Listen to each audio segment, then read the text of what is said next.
ମୁଁ ସକାଳୁ ବାହାରି ଯାଇଥିଲି କଟକରୁ ଅନୁଗୁଳ ମୋ ହୋମ୍ ଟାଉନ୍ ଯେଉଁଟାକି ଏନ୍ଟିପି ସ୍କଣିଆ।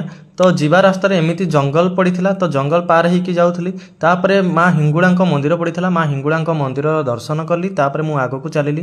ଆଗକୁ ଯିବା ବାଟରେ ଦେଖିଲି, ଜାଣିଥିବେ ତାଳଚେର ହେଉଛି କୋଇଲା ଖଣିର ଗନ୍ତାଘର, ଯେଉଁଟାକୁ କି ଆମର ସିଟି ଅଫ୍ ବ୍ଲାକ୍ ଡାଇମଣ୍ଡ ବୋଲି କୁହାଯାଏ ତାଳଚେରକୁ।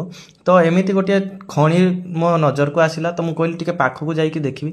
ପାଖକୁ ଯାଇକି ଦେଖିଲା ବେଳକୁ ଏମିତି ଦେଖିପାରୁଥିବେ ମାଟି ଭିତରୁ ଏମିତି ଧୂଆଁ ବାହାରୁଥିଲା, ମିନ୍ସ ନିଆଁ, ପୁରା ମାଟି ତଳେ ନିଆଁ ହିଁ ଜଳୁଥିଲା। ଆଉ ଦେଖିପାରୁଥିବେ କେମିତି ସବୁ ନଜାରା ରହିଥିଲା।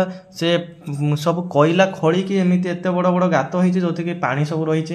ତ ତାକୁ ଧୀରେ ଧୀରେ ଆମର ଭରା ବି ଯାଉଛି, ବନ୍ଦ ଏଇ ପାଣିକୁ ବି ମାଟି ପକେଇକି ତାକୁ ବନ୍ଦ ବି ପୋତା ବି ପୁରା ଯାଉଛି, ଦେଖିପାରୁଥିବେ। କିନ୍ତୁ ଦେଖନ୍ତୁ ଏଇ ନିଆଁ ଯେଉଁ ଧୂଆଁ ବାହାରୁଛି, ମୋତେ ତ ଦେଖିକି ଆଶ୍ଚର୍ଯ୍ୟ ଲାଗେ। ଏମିତି ବର୍ଷ ବର୍ଷ ଧରି ଏ ନିଆଁ ଜାଳିଛି। ସେ ପାଖ ଜଣେ ଆମ ଜଣେ ଭାଇ ଥିଲେ, ତାଙ୍କୁ ବୁଝିଲି କି ଏମିତି ଭାଇ ଏଠି ନିଆଁ ବାହାରୁଛି କ'ଣ, ମାନେ ଏଇଟା ସବୁବେଳେ ଜଳୁଛି ନା କ'ଣ? ନା ସେ କହିଥିଲେ ଇଏ 12 ବର୍ଷ ହେଲାଣି ଏମିତି ଜଳୁଛି।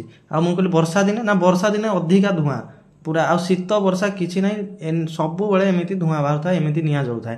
ଲିଟରାଲି ପୁରା ନିଆଁ ହିଁ ଜଳୁଥିଲା, ଦେଖିପାରିବେ। ଦେଖନ୍ତୁ ମୁଁ ଆପଣଙ୍କୁ ଦେଖାଉଛି ପୁରା କେଉଁ ଭଳି ଭାବରେ ନିଆଁ ଜଳୁଥିଲା। ତ ମୁଁ ଘର ପାଖ ହେଇକି ବି ମୁଁ ଏସବୁ ଜିନିଷ କେବେ ଦେଖିନଥିଲି, କିନ୍ତୁ ଦେଖିକି ମୋତେ ବହୁତ ଶକ୍ ଲାଗିଲା କି ଏମିତି ନିଆଁ ସବୁବେଳେ ହିଁ ଜଳିକି ରହୁଛି। ଦେଖିପାରୁଥିବେ ଯେଉଁ ଏଇ ଦେଖନ୍ତୁ, ଏ ଲିଟରାଲି ଏଗୁଡ଼ା ହେଉଛି କୋଇଲା। ତ ଦେଖନ୍ତୁ ନିଆଁ ଜଳିଲା ମାନେ ସେ ଲିଭିବାର ନାହିଁ, କେମିତି ନିଆଁ ସବୁ ଜଳୁଛି। ତ ମୋତେ ଦେଖିକି ଆଶ୍ଚର୍ଯ୍ୟ ଲାଗିଲା, ଆଉ ଭଲ ବି ଲାଗିଲା। ଦୃଶ୍ୟଟା ବହୁତ ଭଲ ଦେଖାଯାଉଥିଲା।